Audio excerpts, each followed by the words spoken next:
Tyreek Hill stood at the podium, voice firm, confidence rooted in his conviction about what Miami needs in the backfield, but apparently, his teammate didn't share the same excitement.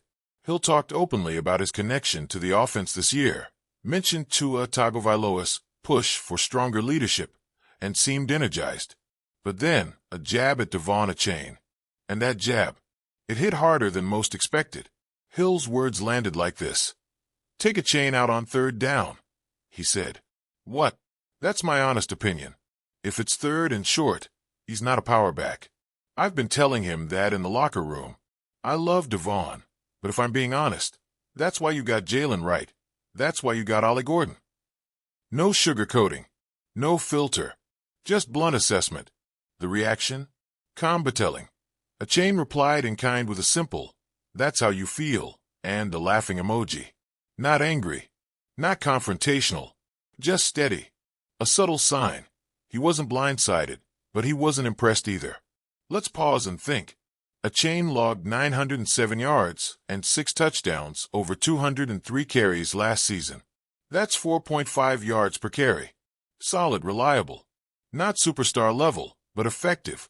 Yet the Dolphins collectively averaged only 105.6 rushing yards per game. Not exactly ground-and-pound territory. Achane did okay, but third and short? That's specific. That's strategic. And that's where Hill drew the line. Hill's comments feel loaded. Are they helpful critique or unwelcome critique? He's advocating for power at crucial moments. He named Wright and Gordon as better fits for those short yardage plays. That kind of talk can motivate or divide. Question: did Hill intend to challenge Achane? Or was it more about message discipline for the team? What about Hill himself? He ended last year with 81 receptions for 959 yards and 6 touchdowns, the lowest since 2019, when he missed 4 games. The air of, "Is he still elite?" whispers around those numbers. The media starts asking, is Hill washed? Are his best days behind him? There's a bigger story here. It's not just about Achane's backup role in third and short. It's about how one star's willingness to speak his mind can shape locker room dynamics. In a place like Miami, where personalities shine bright, harmony matters.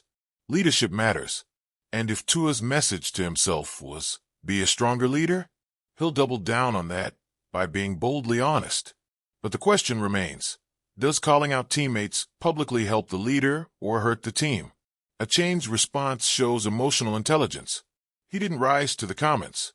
Not a fiery rebuttal. Not social media storm. Just cool, relaxed.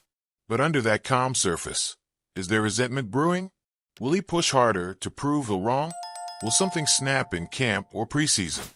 Most importantly, can he elevate his third and short effectiveness enough to make Hill revise his stance? Meanwhile, Miami's offense last year sputtered. It lacked rhythm, lacked power when needed, lacked consistency. Tua missed time with a concussion. Defenses keyed in. The scheme looked stagnant. Hill's production dipped. The run game behind Achane and others didn't threaten defenses.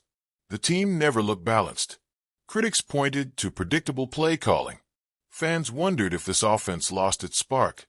In that context, Hill's media remarks become more than his personal preference. They reflect frustration.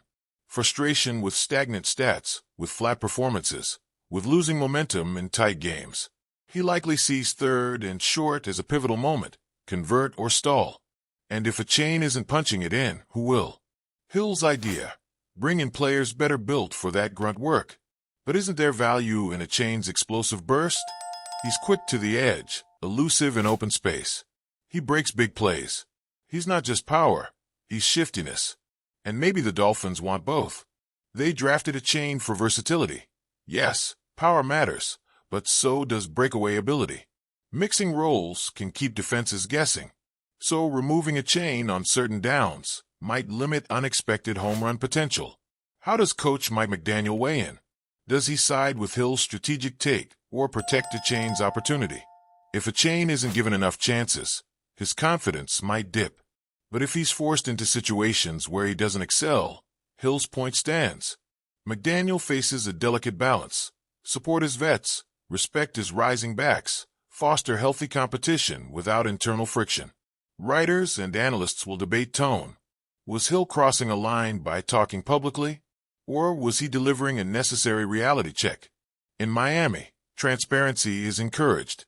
The Dolphins aren't a quiet organization. Giants speak up. But usually, critique stays inside. Here it spilled out. Will that open door lead to accountability across the roster? Or open wounds?